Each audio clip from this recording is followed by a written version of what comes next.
Our last speaker for today is Amy Monk. She's the chair of the Patsy Mink PAC, honoring the legacy of Patsy Mink by electing pro-choice Democratic women to state office. Amy.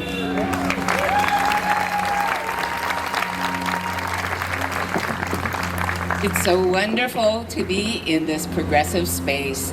Will you please thank the person next to you for showing up? Thank you. So I get it, these are scary and worrying times. I worry for our democracy and I worry for our country. I worry that our legal protections and our freedoms are eroding. And we take those freedoms and protections for granted.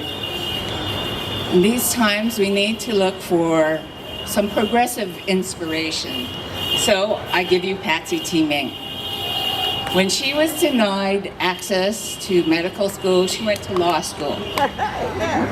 And when she graduated and applied for a job, no law firm would hire an Asian woman. So she started her own firm. When she ran for Congress, her party endorsed a different candidate. Come on now. So now we honor her because when she was a congresswoman, she helped write and supported Title IX, which assures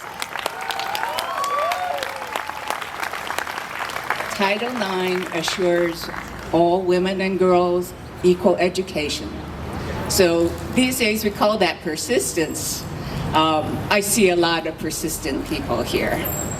So for the last 20 years, the PAC that is named for her, the Patsy T. Mink PAC, has worked to elect pro-choice Democratic women.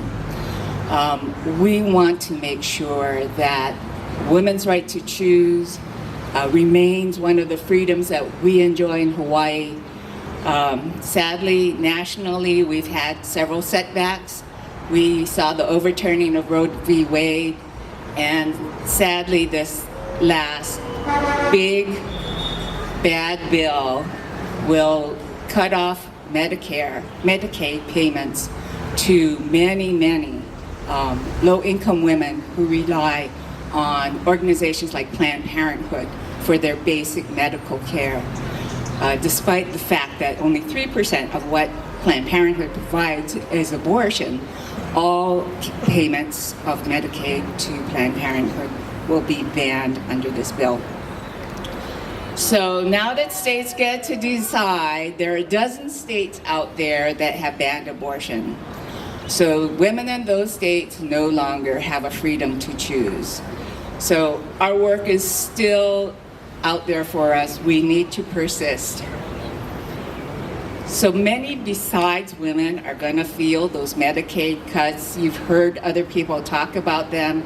It's not just Medicaid, it's SNAP, and it's block grants, and these organizations that we rely on for services like EPA or DOE or NOAA for hurricane forecasts, for U.S. Geological Service, for our volcano seismic monitoring. And just recently we heard that the dissolution of AID resulted in 50,000 deaths of young children. So I want to know where our humanity is. I mean, this is our government, and they do not reflect our values. So I know it doesn't take a lot for us to understand. When you cut SNAP benefits, people go hungry, children go hungry. When you cut Medicare, Medicaid, people get sick. People get sick and people die. When you cut EPA, our air and our water get dirty. This is not really hard to understand. So protecting our freedoms, protecting our democracy, protecting our country takes all of us. We need to support the rule of law. You've heard this.